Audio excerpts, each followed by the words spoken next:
Hey friend, Roger Christofferson here again with another first listen review.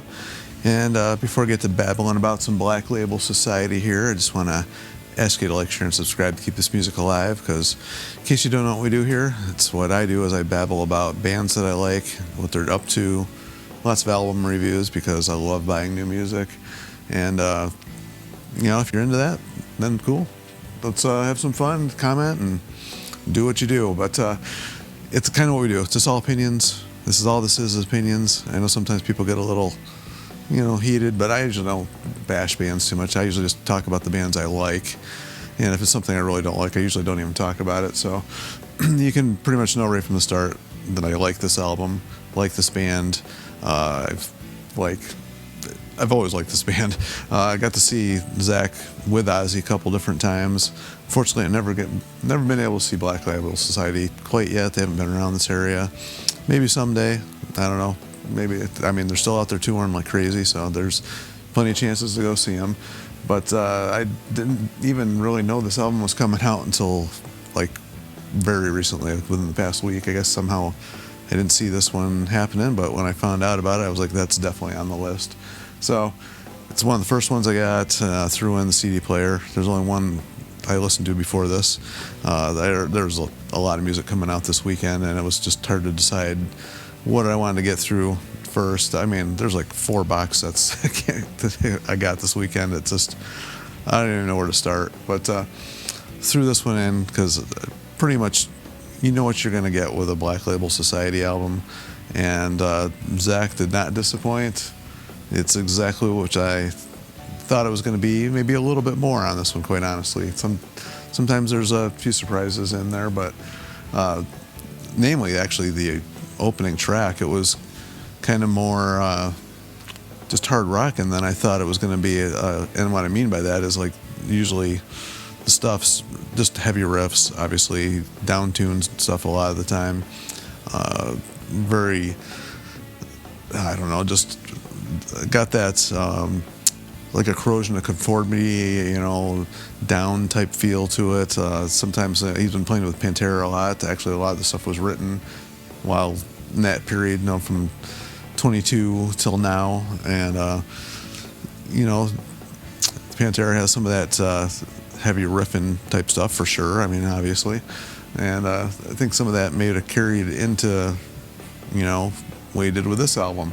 And the first song, it doesn't sound like Pantera at all, don't get me wrong there, but it's more of a structured song than maybe some of the other stuff he has. It's got different elements to it than just the one main riff and then another big riff, I guess is how to explain it. If you're familiar with Black Label Society music, you might understand what I'm talking about, but it's definitely has like very heavy. The production usually, in my opinion, sounds a little bit more rough around the edges, and it hasn't lost that on previous albums. This one's still got the roughness and the rawness that I like, but it also has a little bit more depth to it, a little heavier drum sound on this one, I think, and just looks like they might have put a little bit more effort and the production on his voice. Just a lot of times with Zach, his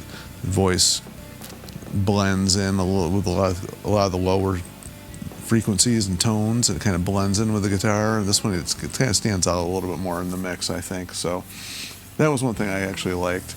I'm not going to go through every single track, and there's 13 tracks, but majority of it does have that, riffy, down-tune, sludge rock feel to it. I really like Zach's voice. He just has a cool voice. It sounds like, to me, like on earlier stuff especially, like he was kind of maybe a few in the can by the time he got to the studio recording. I guess from what I understand, he doesn't drink a whole lot anymore, or if at all. I actually don't know. I don't follow all the personal stuff, but I guess, that comes across in the music a little bit too. So I did notice that maybe in his vocal delivery on this one a little bit. I'm not saying he was always drunk when he recorded the other stuff, but he always had that kind of feel to it. But like songs like, even like Gatherer of Souls has that. Obviously, he's huge in the Black Sabbath. He's got another side band called Zach Sabbath, so it's not surprising that something like Gatherer of Souls has that. It instantly sounds like a lost Black Sabbath track, and even in something like I don't know, The Hand of Tomorrow's Grave, probably the heaviest one on actually the album, if not one of the heaviest songs I've actually heard them do.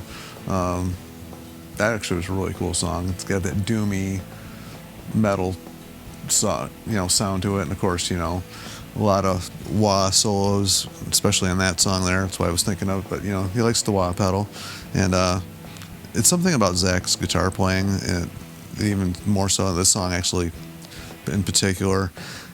He's flies. I mean, he's like fast. He has that lightning speed, but somehow he has feel in all that, ferociousness, and it comes through. And I don't think he uses the wah to cover up things. I think he actually uses it the right way to bring out the feel of the song and the feel of his playing. So that's just one I really noticed it in.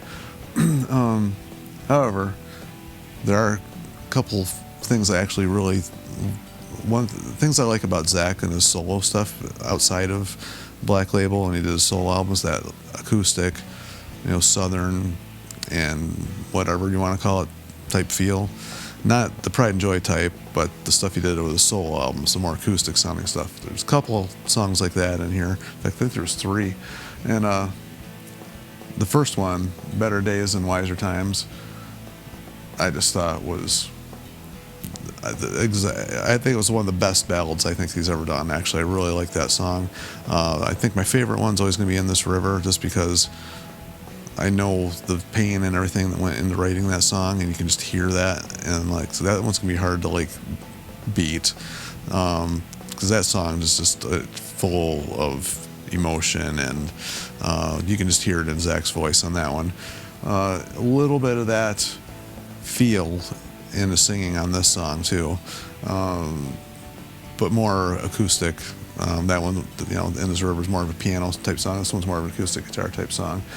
And, of course, then there's some more grungy type stuff, stuff like Broken and Blind. This one's got a really super cool groove to it, by the way. And that one's got this riff that just kind of winds around in it that's kind of cool sounding.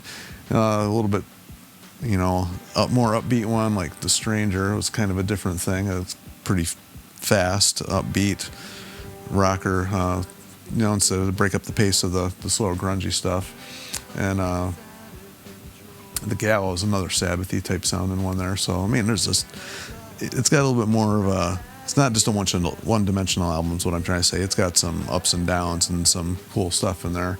And then it ends with Ozzy song, which actually I heard this one, I saw it on YouTube or something, and so I'd already heard that one, but hearing it full volume and through the speakers here gave it a whole new feel. And that solo at the end, like I was telling you, he just has that Zach feel to it. And there was a couple of cool little things that I hadn't heard him do before in the outro solo of this song, that I just, there's a little singing after. It's not like an outro end of the song solo. There's a little bit of singing at the very end, but amazing cool tribute to Ozzy, and cool little new things going on with Zach soloing, and I thought that was a cool way to end the album, even though it is a slower song. Of course, no matter what type of song it is, Zach always seems to just tear up the fretboard, so it always adds that energy to it no matter what. So anyway, that's what I thought. It was pretty cool. Like I said, I didn't want to go through every single song, but you get the idea. Huge surprises, but there was a few little kind of nice little nuggets thrown in there that I really enjoyed. So that's my take of it. Feel free as always to share your thoughts on it, what you think of Zach. If you think he's like a one-dimensional type of player with Black Label, you might want to check this one out, because he does, like I say, just change things up a little bit here and there. If you're into the the more acousticy type stuff, if I could talk, they does in the Book of Shadows type albums, there's some of that in here too. So there's a little bit something for everybody. So that's my take. I'm just going to keep going on and on. That's what I do. But I think I'm in this one here, and I'm sure we'll be getting a lot more from Zach, and maybe I'll be able to catch him sometime this year. Hopefully, get back out there and see some shows instead of playing shows. Get out there and actually see a couple. It'd be nice. And until then, and I have something else to babble about, we'll see you.